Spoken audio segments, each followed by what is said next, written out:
आप खुद मास्क पहने हैं।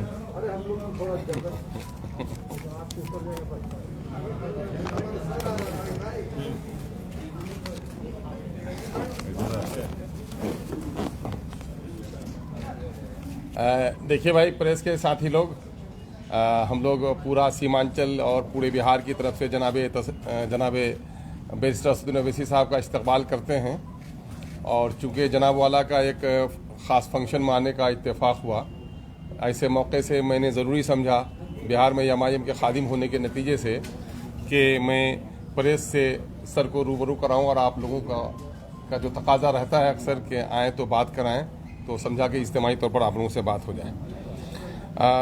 मैं इस वक्त हमारे लिए ये खुशी की बात है कि एमआईएम जो बिहार में इलेक्शन लड़ी और 5 नशिस्तों पर कामयाब हुई है, ये पहला मौका है जब हमारे कौमी सदर जनाब बैरिस्टर असदुद्दीन साहब हमारे दरमियान में तशरीफ़ लाए हैं। और इस दरमियान में एमआईएम ने बिहार के उस इलाके को जिसे हम सीमांचल के नाम से जानते हैं, सीमांचल के पिछड़ेपन के निदान के लिए जो कोशिश की है और 5 अरकान असम्बली में जिस मजबूती के साथ सीमांचल के मसाइल को उठाया है, ये मौका था कि हम उसका तस्करा करते। हम लोगों ने 5 लोगों ने सीमांचल के मुद्दों को उठाया, वहाँ के पिछड़ेपन, वहाँ के डेवलपमेंट की बात कही है। साथ ही सीमांचल में वहाँ सैलाब, कटाव, नदियों पर पुल, महानंदा पर पुल की तामीर, अलीगढ़ यूनिवर्सिटी के कैंपस, पूर्णिया को उपराजधानी, पूर्णिया में एयरपोर्ट, पूर्णिया में हाई कोर्ट के बेंच, इन तमाम तर मसाइल को हम लोगों ने मजबूती से असम्बली में उठाया है, जिसके गवाह आप भी होंगे। साथ ही इस वक्त एक बात देखी जा रही है कि बिहार में बहुत सारी सेकुलर पार्टियां हैं, वो अक़लियतों के हवाले से बात करने से डरती, सहमती और घबराती रही हैं। ऐसे वक्त में एमआईएम ने इस कमी को पूरा किया है और बिहार में खासकर अक़लियतों और दलितों के मुद्दों को बहुत ही मजबूती और तवानाई से उठाया है। चाहे उर्दू के मसाइल हो, वक्फ बोर्ड का मसला हो, इन तमाम तर मसलों पर एमआईएम ने बड़ी मजबूती से हमारे 5 एमएलए ने मिलकर हम लोगों ने काम किया है। साथ ही आप देखेंगे कि बिहार में कई जगह फ़िरक़ावाराना कशीदगी की फ़ज़ा पैदा हुई। वैशाली में गुलनाज को जलाया गया और वो सिसक कर दम तोड़ दी, लेकिन असम्बली में किसी पार्टी ने, जो लोग अक़लियतों की मसीहाई की बात करते हैं, किसी ने आवाज़ उठाने की हिम्मत नहीं की। एमआईएम ने उसकी खबरगिरी भी की और सरकार के सामने में उसकी ज़िल्लत भरी मौत की दास्तान भी सुनाई। साथ ही आपने ये भी देखा होगा कि पिछले दिनों समस्तीपुर में सनोबर के साथ भी वो सलूक किया गया, मॉब लिंचिंग हुई, और उसके ख़िलाफ़ भी मैं समझता हूँ कि एमआईएम ने बड़ी जिम्मेदारी के साथ अपने जिम्मेदारी को अदा किया है। तो ये कोशिश हमारी चल रही है कि बिहार के किसी भी हिस्से में दलितों पर, अक़लियतों पर, किसी जाति पर जुल्म हो, हम लोग इंसाफ की लड़ाई लड़ रहे हैं। अभी गुज़िश्ता 23 तारीख को जनाब वज़ीर आला के क़यादत में माननीय मुख्यमंत्री के साथ ऑल पार्टीज़ डेलीगेशन में हम लोग को जाने का इत्तेफाक हुआ और वहाँ पर पिछड़ों की अलग से गणना हो, उसकी वकालत बिहार ने पूरे देश में सबसे पहले मजबूती से की है। उसमें एमआईएम की तरफ से शामिल होने का मौका मिला। हम लोगों ने भी इसकी पूरी वकालत की है कि सिर्फ किसी धर्म विशेष का नहीं, बल्कि धर्म आधारित ये देश है और सारे धर्मों में अगड़ी और पिछड़ी जातियां हैं, इसलिए तमाम तर धर्मों के पिछड़ी जातियों की गिनती इलादा से हो, इसकी हम लोगों ने वहाँ वज़ीर आज़म के सामने भी वकालत की है। दूसरी बात, एक मौका मिला तो वहाँ भी वज़ीर आज़म को हम लोगों ने एक मेमोरेंडम अपनी पार्टी की तरफ से दिया है कि सीमांचल डेवलपमेंट काउंसिल बने, सीमांचल को अलग से डेवलपमेंट का फंड मिले, सीमांचल को वहाँ अलीगढ़ एएमयू के लिए पैसे मिलें, पूर्णिया में हाई कोर्ट का बेंच और एयरपोर्ट को जारी किया जाए। ये सारी वकालत हम लोगों ने बहुत मजबूती से की है। साथ ही एमआईएम के जीतने के बाद उस इलाके के सैलाब, कटाव और जो लोग विस्थापित हुए हैं, हज़ारों लोग वहाँ पर विस्थापित हुए हैं। घनी नदियाँ जो महानंदा, डोंक, मेची, कनकई, परमान हैं, वो चलती हैं, जो हिमालय के गोद से निकलती हैं और लगभग 150 किलोमीटर के दायरे में जो नदियाँ बहती हैं, वो सीमांचल के कई प्रखंडों में 10 किलोमीटर में आकर समाहित हो जाती हैं, जिससे तकरीबन 2000 से ज़्यादा लोग विस्थापित हैं। और बिहार की आपदा न्यायमाली के अनुसार उन तमाम तर विस्थापितों को घर बनाने का पैसा मिलना चाहिए। 91,000, 95,000 ज़मीन का मुआवजा, मवेशी का मुआवजा, वो नहीं मिल पा रहा है। तो उसके लिए भी अभी पार्टी ने बड़ी मजबूती से पांचों हम लोगों ने कोशिश की है। तो मैं समझता हूं कि उसकी वजह से उन विस्थापितों को 91 से लेकर 95,000 रुपये तक मिलने का रास्ता आसान हुआ है। ये सारा काम हम लोगों ने किया है। हमारे चूँकि ये आपके सामने में भी और हमारे चूँकि राष्ट्रीय अध्यक्ष आए हैं, तो उसके सामने में भी गोया पार्टी की एक रिपोर्ट के तौर पर आपके माध्यम से हम लोगों ने पेश की है। आप लोगों ने बड़े कम वक्त में बड़ी जिम्मेदारी के साथ अपनी मौजूदगी दर्शाई है। हम आपका शुक्रिया अदा करते हैं। आप लोगों को कुछ पूछना है तो अख्तर भाई तो पूरा बोल, नहीं सर पूरा बोल दिया अख्तर भाई। ओवैसी साहब, पार्टी को सीमांचल तक ही महदूद क्यों रखा है आपने? सीमांचल के बाहर दरभंगा, मुजफ्फरपुर, बाकी इलाके महरूम हो रहे हैं, वहाँ तक पार्टी का विस्तार, पार्टी की तोसी क्यों नहीं कर रहे? नहीं इंशाल्लाह कोई इलाके बिहार के महरूम नहीं रहेंगे, खुदा ना खास्ता। पूरी ताकत के साथ और पूरी तैयारी के साथ मुख्तलिफ मुकामात पर जहाँ जिस जगह का नाम आपने लिया है वहाँ पर भी हमारा संगठन मजबूत किया जा रहा है और इंशाल्लाह पार्टी फैल रही है और मजबूत बनेगी इंशाल्लाह। ओवैसी साहब, ये योगी साहब ने कल अब्बा जान कहकर संबोधित किया। किसे टारगेट करने की कोशिश कर रहे हैं? आपको क्या लगता है? नहीं, हमको क्या लगता है भाई? यार सारी चीजें अब्बा जान कहे जाने वाले लोग हड़प रहे हैं, कब्जा कर रहे हैं। देखिए, उन्होंने अपने भाषण में मंच से झूठ बोला और झूठ बोलने की उनकी एक आदत बन चुकी है। मैं उसको झूठ इसलिए कहता हूँ क्योंकि आप देख लीजिए, आप ही के एक बरादरी है कि जर्नलिस्ट हैं, उन्होंने ये बताया है कि उन्होंने कहा कि राशन पीडीएस चोरी हो जाता था। हम योगी आदित्यनाथ सरकार से पूछना चाह रहे हैं कि पिछले साल एक 5 साल की सोनिया कुमारी लड़की आगरा में, जो शीला की और पप्पू की बेटी थी, 15 दिन राशन नहीं मिला तो उसकी मौत हो गई। तो सोनिया कुमारी का क्या मजहब था? दूसरा ये है कि ये 2020 का वाक़या कह रहे हैं आप, यानी इनके हुकूमत बनने के 4 साल के बाद एक बोजाराम साहब का घर है, वही इसी तरह से बिल्कुल ही कमज़ोर, उनकी फ़ोटो मेरे पास है, दिखा सकता हूँ, लेकिन खाना नहीं मिला। एक माँ है जो डिसेबल है, उनकी बेटी का नाम बेबी कुमारी है, वो भूखी है, वीडियो है उसका। एक है अलीगढ़ की गुड्डी और उसके 5 बच्चे भूखे हैं 2 महीने से। ये सब कौन है फिर? ये क्यों इतना झूठ बोलते हैं? एक रानी देवी के झोपड़ी में ये बेवा है, उसका 14 साल का पोता जो है रिक्शा चलाता है, दिन में 4 रुपये 5 रुपये कमाता है। फिर वैसे ही नुज़रत बानो है 22 साल की, उनके पास रेशन कार्ड नहीं है। तो ये क्यों इस तरह की बातें करते हैं? और फिर ये बोलना कि वो लफ्ज़ इस्तेमाल की अब्बा जान। क्या ये बात सच नहीं है कि आपने मुसलमानों का ड्रॉप आउट रेट कंट्रोल करने के लिए क्या किया? 60% ड्रॉप आउट रेट है उत्तर प्रदेश मुसलमानों का, 2% ग्रेजुएट होते हैं, 3% 12th पास करते हैं। और प्रधानमंत्री ग्रामीण आवास योजना में 2017 का, मैं आपका 2017-18 की फिगर दे रहा हूँ, कितने घर दिए मुसलमानों को? आपने 10 दिए। पूरे उत्तर प्रदेश को आए कितने? 6 लाख के ऊपर। MSDP का प्रोग्राम है जिसमें 1600 करोड़ आए उत्तर प्रदेश को माइनॉरिटीज़ के लिए, जिसमें से आपने सिर्फ 16 करोड़ खर्चा किए। झूठ पे झूठ इनकी। तो ये झूठ है इनका। और फिर जो एनकाउंटर हुए, अगर एक आलाजात का लड़का गलती से एनकाउंटर हो गया लखनऊ में, तो पूरे पुलिस वालों को सस्पेंड कर दिया आपने। तो ये इनकी एक आदत बनी हुई है झूठ बोलने की।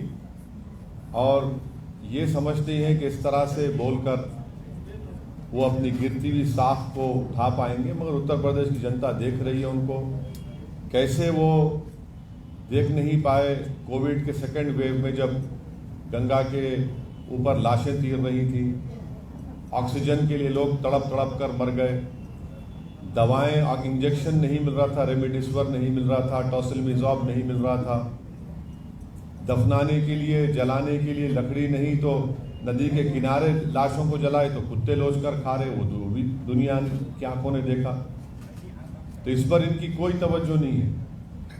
जिस तरह 17 में कब्रस्तान शमशान की बात शुरू हुई थी, अब इस तरह से दोबारा कर रहे हैं। उन्होंने कहा कि सबका साथ सबके विकास के तो मैंने आपको करते हैं, मैंने इस तरह की बात नहीं। मैंने आपको पूरा डेटा दे दिया, तो उसमें आपके दूसरे सवाल का भी जवाब है। भाजपा के एक सेकंड पश्चिमी और पूर्वी यूपी में डिफरेंशिएट करते हुए योगी आदित्यनाथ ने सोमवार को एक बयान दिया, जिसमें उन्होंने कहा कि पश्चिमी यूपी में ना तो लड़कियां सुरक्षित थी, ना ही भैंस और बैल। मैडम एक बात सुनिए, क्या एक सांस में आप लड़की को और भैंस को बोलेंगे? ये महिलाओं से मोहब्बत है आपकी कि एक ही सांस में मुख्यमंत्री बोलेगा कि लड़की और भैंस और बैल? इंसान को इंसान के तौर पर देखो ना आप। ये इनकी मानसिकता है, इनका माइंडसेट है, ये इनका माइंडसेट है। अब माइक छोड़िए, हमारी आवाज अच्छी है। हाँ। तो ये क्या एक ही सांस में कह रहे हैं महिला और बैल और भैंस? क्या बात है ये? एक मुख्यमंत्री रहकर आपको इस तरह की जबान इस्तेमाल करेंगे आप? ये आप लोगों की महिलाओं के लिए ये इज्जत है आपकी?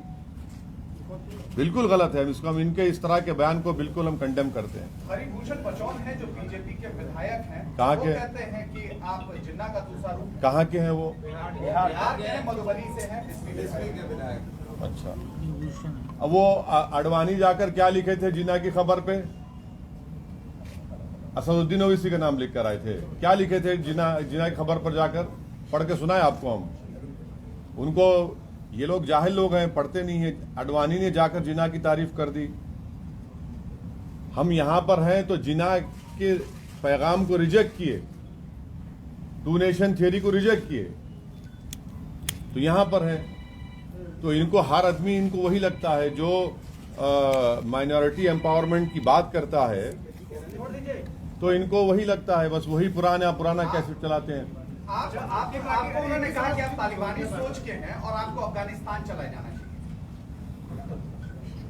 आपकी पार्टी यूपी में भी चुनाव आपने देखा था कौन, जब एयरक्राफ्ट हाईजैक हुआ था तो कौन मुल्ला उमर को लाके छोड़ा? वैसे ही लाके छोड़ा।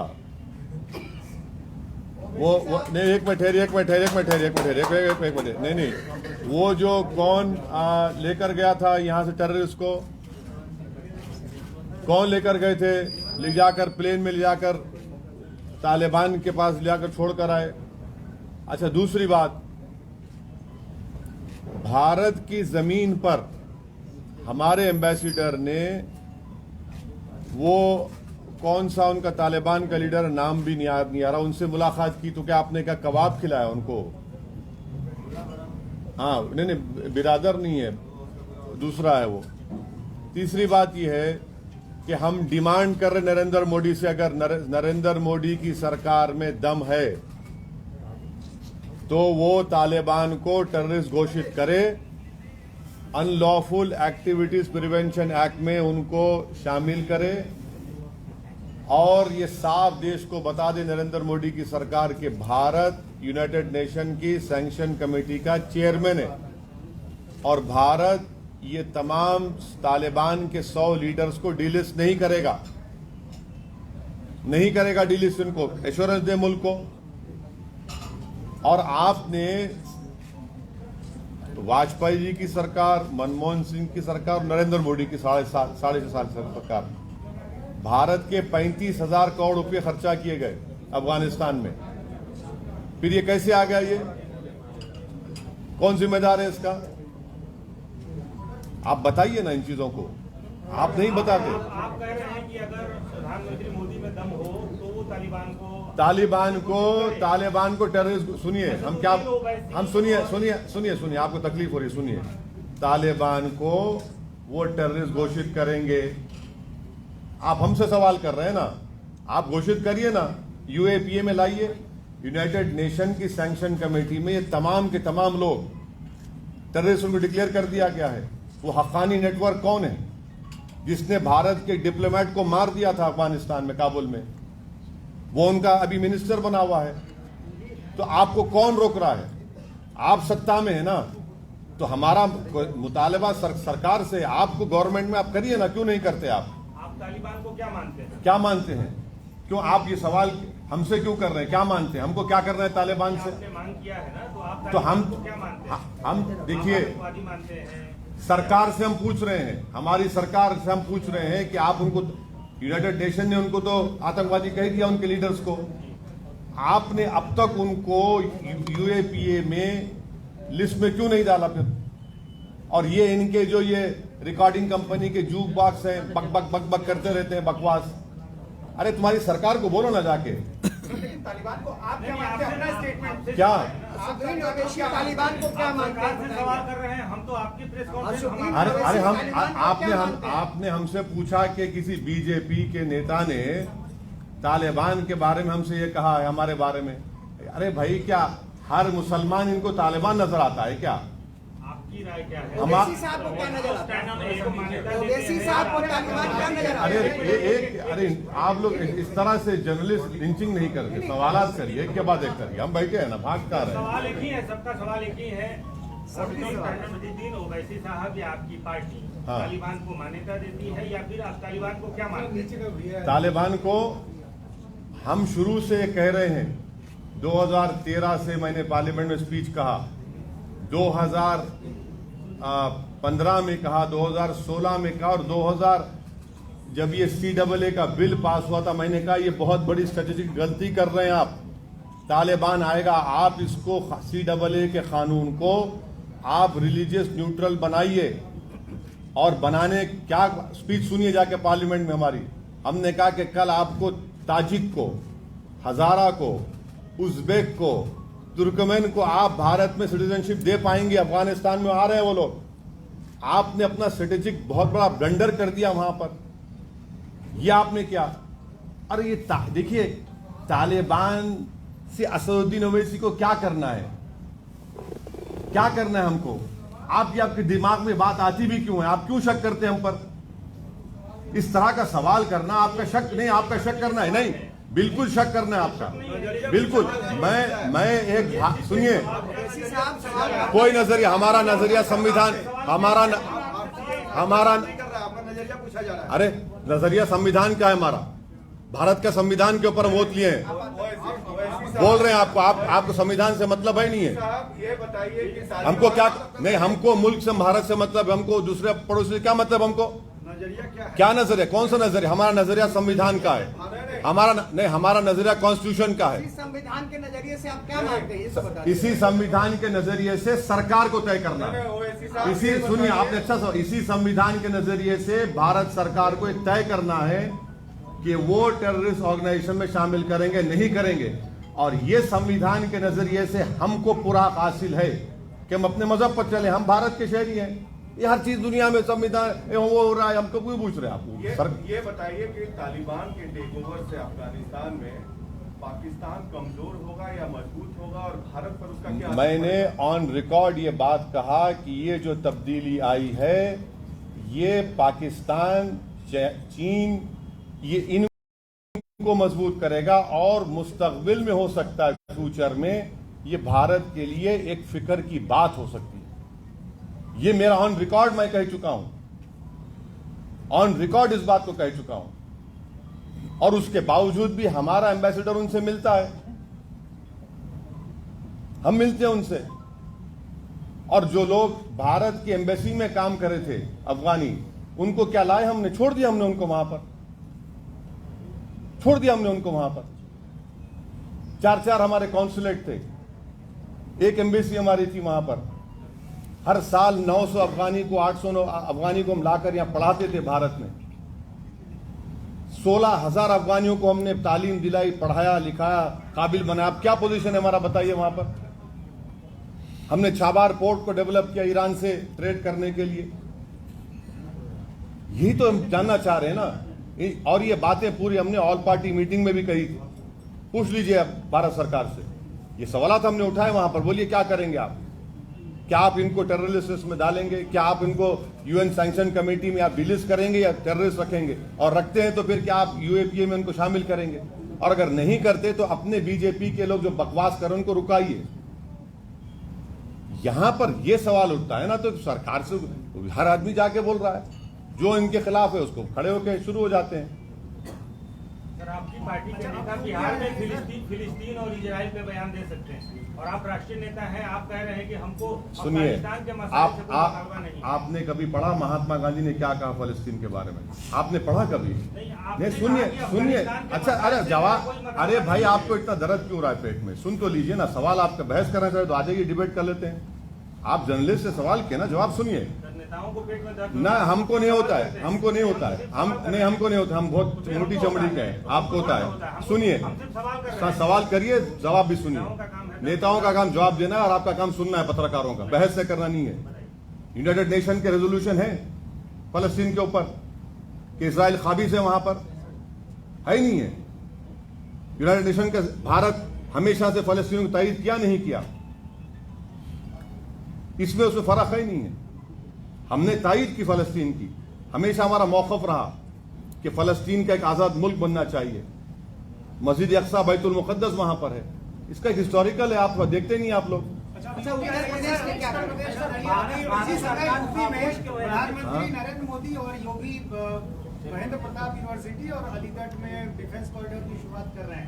महेंद्र प्रताप के बारे में ये कहा गया कि एएमयू में उन्होंने बहुत जमीन दान दी थी, लेकिन कभी उनका कोई जिक्र नहीं किया गया। ठीक, एएमयू के एरिया आसपास ये बन रहा है, तो इसको आप कैसे देखते हैं? नहीं, गलत बात है। महेंद्र प्रताप साहब का तस्वीर भी है, उनकी इज्जत की निगाहों से वहां पे देखा जाता है और उनकी बड़ी कदर की जाती है। वो तो उस जमाने में मुस्लिम उलेमाओं के साथ जाकर एक हुकूमत भी बनाए थे, तो ये बात गलत है। उनकी बड़ी इज्जत की जाती है, कोई बात नहीं। आप लोग चुनाव लड़ रहे हैं, यूपी में तय हो गया किसके साथ स्ट्रेटेजी है यूपी का? चुनाव तो लड़ेंगे ना, बिल्कुल लड़ेंगे। कितनी सीटों पे? 100 वाली बात है? हम तो 100, हमारे शौकत साहब सदर ने कहा कि 100 सीटों पर हम लोग तैयारी करें लड़ने की। मुख्तार साहब को टिकट देंगे? क्या टिकट मिलेगा? नहीं मालूम, अभी तो मुझे नहीं मालूम, उस बारे में तो नहीं मालूम। आपकी पार्टी के किसी नेता ने कहा कि उनको हाँ, हमने ये कहा कि अगर उनको टिकट हम देने तैयार हैं। अब उनसे बातचीत नहीं हुई हमारी। टिकट देंगे? बाहुबलियों को आपकी पार्टी जगह दे रही है, ऐसा आरोप लगेगा आपके? प्रज्ञा ठाकुर दूध की दुली भी है, क्या बात है? 37% एमएलए बीजेपी के, इनके क्रिमिनल चार्जेस हैं यूपी में। हाँ, जेडीयू इतने एमपी है, कितनों पर केस है बताइए? ये सब क्या है? लोकप्रिय नेता है पूरे ये। अभी उसी धारा में चलेंगे ना? अरे जब आपके लिए अच्छा है तो मेरे लिए भी अच्छा होना चाहिए ना। आप वोट दाग आपको हमारे नजर आते ना, दूसरों के दाग आपको दूध की तरह नजर नहीं आते। आपको तो वो तो आपको दिखता है कि वो जख्म है, नजर आता है वो। अभी आपने कहा फ्रीडम फाइटर नजर आते होंगे। हाँ, अतीक अहमद साहब नहीं, आपको प्रज्ञा, आपको फ्रीडम फाइटर नजर आती होगी ना? नहीं, आपको नजर आती होगी नहीं। ये गलत बात है। उनके ऊपर चार्जेस हैं, कोर्ट ने प्रूव नहीं किया उसको, और इलेक्शन कमीशन उनको इजाजत देता लड़ने की। अगर आप फ्रीडम फाइटर की बात करें तो फिर चलिए, सबकी बात करिए, कौन रोक रहे आपको? अतीक अहमद फ्रीडम फाइटर है। अतीक अहमद भारत के शहरी हैं और लीगली वो इलेक्शन लड़ सकते हैं। उन पर क्रिमिनल केसेस हैं और अभी तक वो इलेक्शन लड़ सकते हैं, लड़ेंगे, क्यों बात है? आप लड़ा रहे हो? बिल्कुल लड़ाएंगे। मुख्तार भी आ रहे हैं? नहीं, वो बात अभी नहीं, जब होंगे बताएंगे आप। अभी आपने कहा महिलाओं के सम्मान की बात करी, आपने कहा कि भैंस और महिला को एक साथ नहीं देखा जा सकता, सुरक्षा बोला गया ना, मुख्यमंत्री ने बोला उसको। इसी से एक सवाल है सर रिलेटेड कि दिल्ली में एक मामला आया है, रियाजुद्दीन, जिसने 9 साल पहले तलाक दे दिया और फिर अब वो 9 साल बाद अपनी वाइफ के पास आता है और कहता है हलाला के जरिए तुम मुझसे फिर दोबारा निकाह करो। अब इस पर आप क्या कहेंगे? ये कैसा सम्मान है महिलाओं का? केस बुक करिए उसके ऊपर। क्या आपको मालूम भारत में कितने चाइल्ड मैरिज होते हैं? उसमें मुसलमान कितने हैं? बोले आपको हम कितने चाइल्ड मैरिज होते हैं बताएं आपको। आपको मालूम 33 लाख महिलाएं शादी होकर अपने शौहर के साथ नहीं, उसमें कितने महिला मुसलमान हैं बताइए। एक इशू उठाकर आप लोग कब तक ऐसा करेंगे? छोड़िए ना, अरे छोड़िए ना, छोड़िए। अरे उसको केस बुक करिए। क्या पार्टी का हो गया? हमारे कहाँ पार्टी का हो गया? कौन बोले पार्टी का है? अरे क्या इंडिविजुअल केस का आपका वो सुन भड़क नहीं रहे हैं, आपको सच्चाई बयान कर रहे हैं। आपको बोल रहे हैं कि बताइए चाइल्ड मैरिज कितने होती हैं, कितने मुसलमान होती बताइए, कितने 33 लाख अगर शादीशुदा औरतें जो अपने शौहरों के साथ नहीं है, कितने मुसलमान है उसे बताइए। हलाला जायज, हलाला जायज है। हलाला गैर कानूनी है, हलाला गैर कानूनी है। कहाँ होता है हलाला बताइए आप, हलाला कहाँ होता है बताइए आप, ये आपके जो बताइए कहाँ होता साहब है वो तो है? अरे होता कहाँ है बताइए सब बेकार है। ये बता ओवैसी साहब, हाल ही में आपने एक ट्वीट किया था, कहा था कि मौका मिला तो अलायंस करेंगे किससे सपा से। वो बात करेंगे तो हम सबसे बात करने तैयार है। सपा हो बीएसपी हो, बात करेंगे, बात करें तो बात पर करें। आरोप ये लगता है कि आप बीजेपी के गोलकीपर हैं और सेक्युलरिज्म के मतलब कम से कम आप तो नहीं करना चाहिए ना सवाल, बिहार में 2 कम से कम तो आप तो नहीं करना चाहिए ना सवाल ये। ओवैसी साहब, कम से कम आप तो नहीं करना चाहिए। यहाँ क्या हुआ? हमारी वजह से बनी। आप लोग तो चश्मदीद गवाह है ना बिहार में, हमारी वजह से बनी सरकार। पर आरोप लगता है कि अरे आप आरोप देखिए, आरोप छोड़ दीजिए, मगर आप तो यहाँ के एक जिम्मेदार जर्नलिस्ट हैं। आपने तो देखा ना सब चीज यहाँ पर, कहाँ कैसे जीती बीजेपी, यहाँ पर किसको 60 सीट मिले, कौन हार गया, ये सब चीजें। ये तो इल्जाम लगते रहता है भाई, उसको कोई फिक्र की बात। ओवैसी जी, हाल ही में आपने कहा था कि चोर दरबारी से बिहार में एनआरसी लागू करना चाहती है सरकार, ये ऐसा क्यों किया गया? देखिए, ये जो हाई कोर्ट का जो अभी जजमेंट ऑर्डर आया है, उस हाई कोर्ट के ऑर्डर में पहले तो नीतीश कुमार सरकार को उस हाई कोर्ट को जाकर बताना चाहिए था कि जिस तरह से पेश किया जा रहा है मसला, वो मसला नहीं है। कितने 38 फॉरेनर्स हैं यहाँ पर बिहार में, पूरे के पूरे नेपाल के हैं। ये 2 महिलाओं का केस था जिनको दोनों को डिपोर्ट कर दिया गया। और फिर हाई कोर्ट के हम इस बात से हमको बड़ी तकलीफ हुई है कि वो सीमांचल को क्यों टारगेट कर रहे हैं। सीमांचल का नाम आ रहा है भाई, आप डिटेंशन सेंटर बना रहे हैं। हम तो उम्मीद कर रहे थे कि यहाँ की गवर्नमेंट हाई कोर्ट को जाकर क्लैरिटी के साथ बताती कि इस तरह का कोई मसला नहीं है। अच्छा, हाई कोर्ट ने कहा कि सीमांचल का बॉर्डर पोरस है, तो फिर सीवान कहां पर आ गया? बांग्लादेश का बॉर्डर सीवान को कहां लगता है बताइए, कहां लगता है वो? और ये जो बोलना कि हर किसी को ऑब्जेक्शन है तो बता दीजिए, हम ये इसलिए कह रहे हैं कि आसाम में जब आखिरी दिन था ऑब्जेक्शन दाखिल करने का, 3 लाख मुसलमानों के ऑब्जेक्शन दाखिल किए गए, जिसमें से छोटे बच्चे भी थे 10 साल 8 साल के। तो इसीलिए हम कह रहे हैं कि ये सरकार को संजीदगी के साथ इसको लेना चाहिए और हाईकोर्ट को जाकर बताना चाहिए कि ये इस तरह का मसला नहीं है। हाँ, ये जरूर है कि संघ परिवार बार बार सीमांचल के बारे में इस तरह की बात करते रहता है, जो बिल्कुल झूठ है। बिहार में 2 सीटों पर उपचुनाव होने वाले, तारापुर और कुशेश्वर, वहाँ के आप चुनाव लड़ेंगे? अख्तर भाई,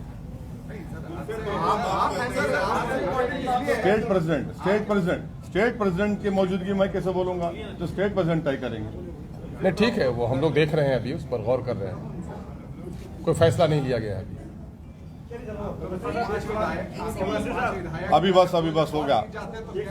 जाहिर है कि पार्टी कोई जायजा लेगी मुकामी सतह पर, स्थानीय हमारे संगठन का सारा कुछ हम लोग हालचाल जान रहे हैं, उसके बाद फैसला करेंगे उस पर।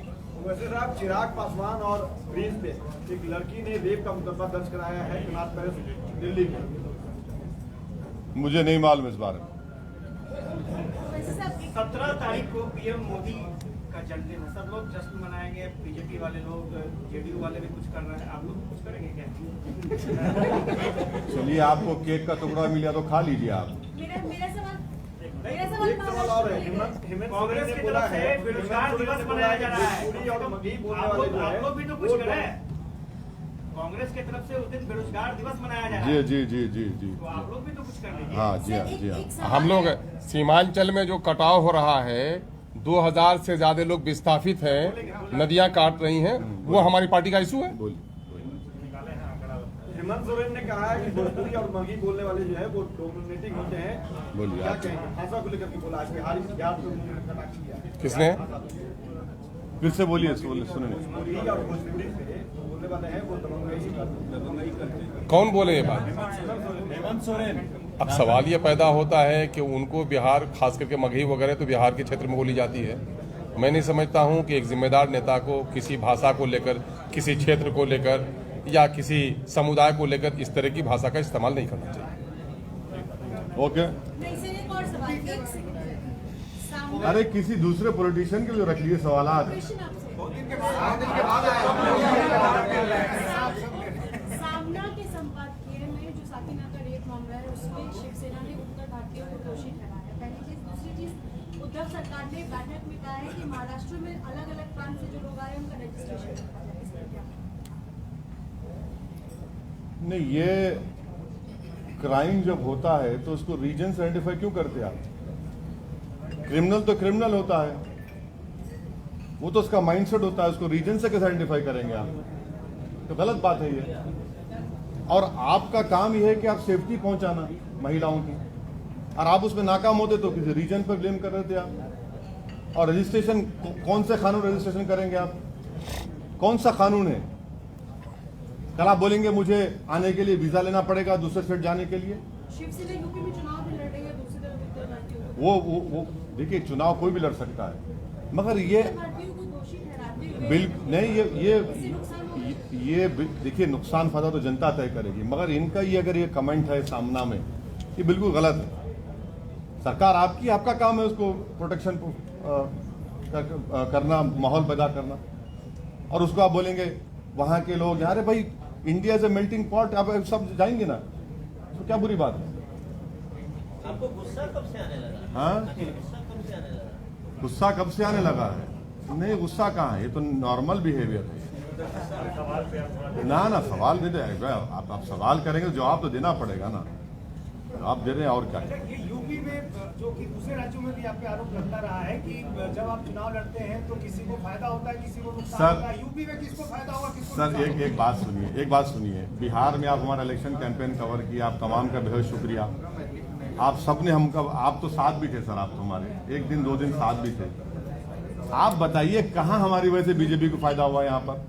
आरजेडी वाले तो कहते हैं कि आपकी वजह से। अरे भाई, उनको कांग्रेस को नहीं बोल सकते, महागठबंधन को तो यूपी का बताइए। हराएंगे ना, हराए ना, नहीं हराए ना हम लोग। देखिए 19 सीट हम लड़े, कितने लड़े हम लोग? 19 लड़े, 5 जीते। आपको मालूम 9 पे गठबंधन जीता, और वो 9 सीट जहां पे गठबंधन जीता, हमारा जो मेजॉरिटी थी वो उनके विनिंग कैंडिडेट से कम थी। 6 एनडीए जीती, और वो भी हम जो 6 वोट लिए, जो 6 कैंडिडेट हमारे वोट लिए, उनका मेजॉरिटी फर्क नहीं पड़ता। तो झूठ है ये भाई, आप हार रहे हैं, आप कर रहे हैं। अच्छा एक बात बताइए हमको, अगर राजद को यादवों ने वोट नहीं दिया और कुर्मियों ने नीतीश कुमार को वोट नहीं दिया और ब्राह्मणों ने बीजेपी को वोट नहीं दिया या कांग्रेस को वोट नहीं दिया, तो ये कभी कोई बोलते हैं लोग हिंदू ने हमको वोट नहीं दिया इसलिए हम हार गए? कभी सुना आपने क्या मुसलमान क्या इनका गुलाम है, खैदी है? क्या हम तुमको वोट डालते रहेंगे? कभी नहीं बोलेंगे, कभी नहीं बोलेंगे बात। मगर जहां लफ्ज मुसलमान आएगा वो समझते हैं कि हमारा कैदी है। ये मामला इनको सोचना पड़ेगा कि अब माहौल बदल चुका है, अब वो मामला नहीं चलने वाला है, कहीं पर भी नहीं चलने वाला है। उत्तर प्रदेश का ले लीजिए, हम क्या लोकसभा का चुनाव लड़े, वहां पर 1 सीट नहीं लड़े, कैसा जीत गई बीजेपी? फिर कौन जिम्मेदार है उसका? अखिलेश यादव की वाइफ हार गई, दोनों भाई हार गए, हमारी वजह से हारे। इस बार क्या होगा? हाँ, इस बार क्या होगा? मैं तो ज्योतिषी नहीं हूं ना, मैं सेफोलॉजिस्ट हूं। मैं हाथ देखकर भी नहीं बोल सकता क्या होने वाला है। मुझे क्या मालूम क्या होगा, जो भी होगा अच्छा होगा इंशाल्लाह। नहीं, आप कह रहे आपने हैं कहा आम आदमी 20% पार्टी की वाला तिरंगा यात्रा को मुसलमान आप कैसा मानते हैं? हाँ? आम आदमी पार्टी की तिरंगा यात्रा को आप कैसा मानते हैं? अरे वो उनका प्रोग्राम, मेरे को क्या करना है उससे, उनका प्रोग्राम है। दिल्ली में पूरा पानी घुसा हुआ है घरों आपने में। कहा है कि 11% यादव वोट बैंक वाले यादव ना 11 भी नहीं, 11 भी नहीं। मुख्यमंत्री बनेंगे और 19% वाले मुसलमान को मुख्यमंत्री आप बनाना चाहते हैं उत्तर प्रदेश में, तो क्या धर्म आधारित आप मुख्यमंत्री चुनेंगे उस तरीके से? नहीं, धर्म आधारित कहाँ है? आपने CSDS का डेटा पढ़ा आपने? एक बहुत बड़े ऑर्गेनाइजेशन है, उसने कहा कि यादव किसको वोट देता है किसको नहीं देता है। ये बात करते हैं MY कॉम्बिनेशन की, तो फिर आपने क्या किया मुसलमानों के लिए? मैं तो डेटा दिया ना आपको कि कितना इलिटरेसी है। लोएस्ट लिटरेसी रेट मुस्लिम्स का है यूपी में, महिलाओं में सबसे लोएस्ट महिलाओं में मुसलमानों का है। आपने क्या किया बताइए? इससे हमारी लड़ाई हिस्सेदारी की लड़ाई है, और हिस्सा मिलना चाहिए, क्यों नहीं मिलना चाहिए? ये सब ब्राह्मण सम्मेलन हो रहा है यूपी में, वो क्या हो रहा है? क्या हो रहा है बताइए फिर? वो ये भी तो हो रहा है ना, ये भी तो आप लोग भी देख रहे हैं, हम भी देख रहे हैं, तो सब लोग कर रहे हैं। अगर हम बोलेंगे कि मुस्लिम एम्पावरमेंट की, पॉलिटिकल एम्पावरमेंट की, हिस्सेदारी की बात करना, तो कौन बुरी बात क्या है इसमें? सच्चा कमेटी रिपोर्ट को सुप्रीम कोर्ट में चैलेंज किया गया है, जनवरी में PIL दाखिल की गई। वो कुछ नहीं होगा। वो इससे पहले भी कह रहे थे, उसका ओवैसी जजमेंट है ऑलरेडी। साहब, आपने कहा कि सपा ने मुसलमानों के लिए कुछ नहीं किया यूपी में, आपको हिस्सेदारी मिलनी चाहिए, आप 19% हैं, वो 11% है। सपा से किस तरह की हिस्सेदारी की अपेक्षा रखते हैं आप, अगर आप तालमेल करना चाहें या वो करना चाहें? आप जब कुछ बात हो जाएगी तो आपको बताएंगे। आप बताइए, अभी हम लोग संदेश पहुंचाएंगे उनके पास। अच्छा, आप एजेंट हैं सपा के? ये नहीं मालूम था हमको। अरे आप कितने टोपियां पहनेंगे आप? छोड़ दीजिए, चलिए चलिए, थैंक यू। सुनाओ। आपकी हालत बहुत है।